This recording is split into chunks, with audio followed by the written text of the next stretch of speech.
Hello everyone. Previously, we had discussed on the data hiding topic along with the encapsulation, right? So today we'll be discussing on the exception handling, right? So let's get into the definition part first.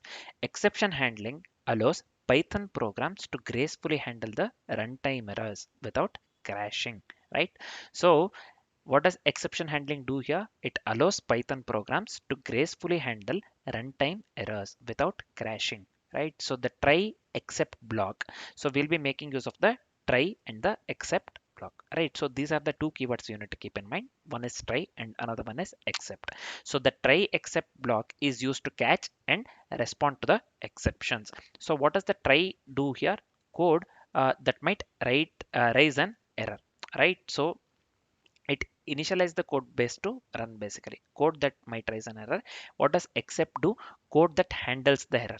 Except basically it handles the error. So we can get the this one customized message, right? So we can just write the customized message within the except as well. So try, within the try code, what we are doing, code that might raise an error within the try. And except code, this one code handles the error, right?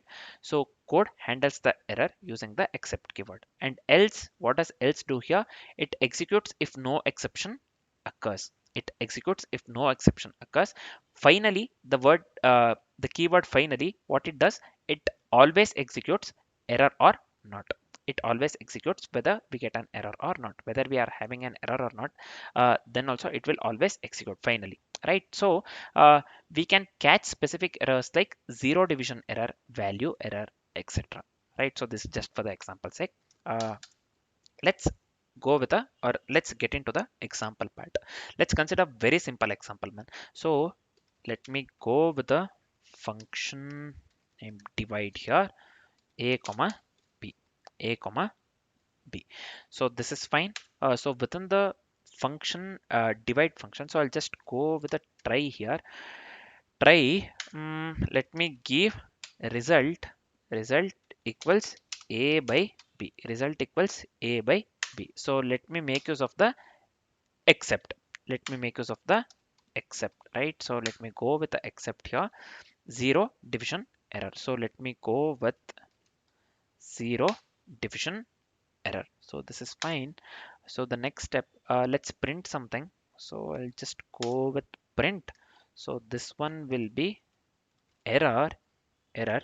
So this will be nothing but division, division by zero, division by zero. This is fine. So we are done with the uh, this one try and except. So next let's make use of the else. Else what it does, so accordingly with what we have discussed earlier, else it executes if no exception occurs, right? So here let me print something. So I'll just go with print.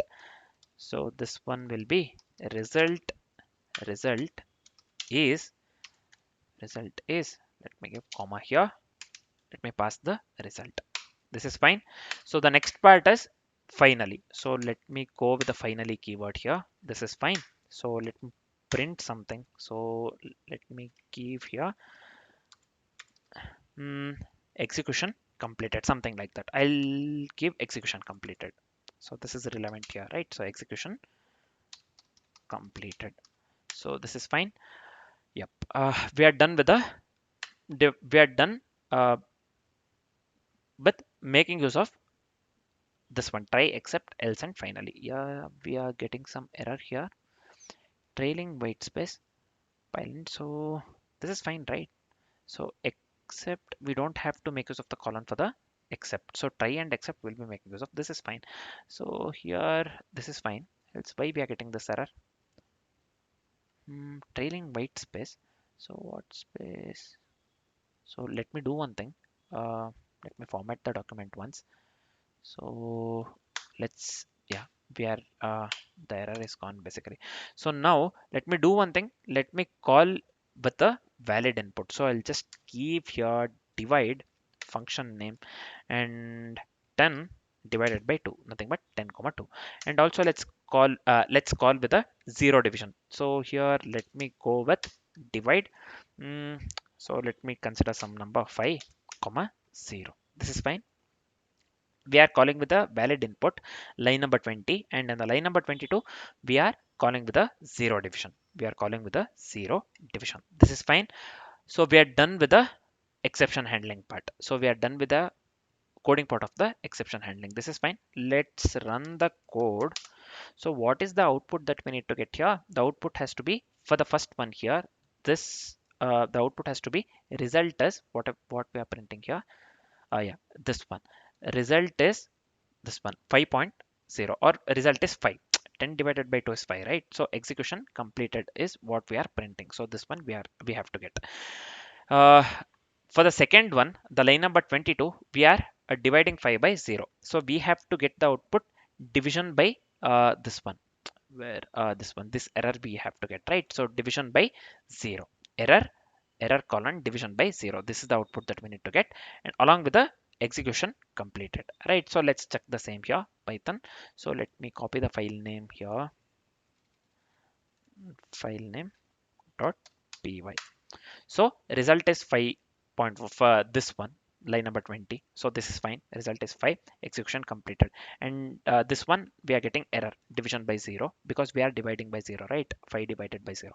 So this is fine. Execution completed. Again we are getting. This is fine. So this execution completed, we are printing it twice. We are getting it twice because we are making use of the keyword finally, right? So we are making use of the keyword finally. That is the reason execution completed we are getting twice. So what does finally say here? Always executes error or not. Whether we have error or not, it always gets executed basically, right? So yeah, this is it for the exception handling, right? So let me summarize what we have learned till now, right? So we can make use of the try except keywords just to handle the runtime errors. Also, we can add else keyword for normal flow, and finally for the cleanup tasks. Finally keyword for the cleanup tasks, right? So the final sentence, I'm going to read this one. Basically, it helps us build robust user-friendly programs. Robust user-friendly programs. So this is it for the exception handling. So this is it for the topic exception handling. Let me close this one. So we are done with the oops oops concepts and Python, right? So we are done with the OOP concepts and Python, right? So next we'll be discussing on the advanced topics and Python. So whether it may be iterators and generators, whether it may be memory management and the garbage collector, whether it may be multi-threading and this one multi-processing, whether it may be data classes, whether it may be introspection and reflection, these comes these topics basically we'll be discussing in the advanced topics, right? So we are done with the basic concepts and the oops concepts for now, right? So we are done with the oops concepts as well. I'll just finish it off with the last topic, exception handling here, right? So we have discussed 7 topics, right? So basically classes, objects, then comes the this one overriding, along with the this one, what do you call, polymorphism. Within the overriding we have discussed polymorphism as well, and methods, inheritance, and data hiding along with the encapsulation, and finally the exception handling, right? So these are the 7 topics that we have discussed, right? So I'll just finish it off this one, uh, OOP concepts in Python, right? So next, as I've said, from tomorrow we'll be discussing on the advanced topics, some of the advanced topics in Python. So after discussing advanced topics, we'll be moving on with the design patterns and other stuff. So for now I'll finish it off for now, and next we'll be discussing on the advanced topics. Just keep this in mind. That's it for now. This is it. Thanks for watching, guys.